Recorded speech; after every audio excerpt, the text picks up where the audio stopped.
سال 1947 توی کابل در یک خانواده پشتون متوسط به دنیا اومد. دانشگاه کابل رفت، پزشکی خوند، دکتر شد، ولی سیاست جذبش کرد. به حزب دموکراتیک خلق پیوست. وقتی این حزب به قدرت رسید، نجیب الله رئیس خاد شد.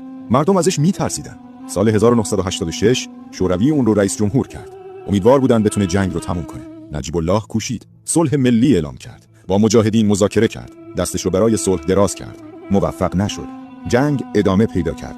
سال 1989 شوروی رفت و نجیب الله تنها موند. همه فکر می‌کردن ظرف چند هفته سقوط میکنه، اما 3 سال دوام آورد. چطور؟ دیپلماسی، سیاست. اما سال 1992 همه چیز تموم شد. مجاهدین کابل رو گرفتن. نجیب الله میتونست فرار کنه، نکرده. رفت تو ساختمون سازمان ملل، پناه گرفت. منتظر، امیدوار. سال 1996 طالبان کابل رو گرفت.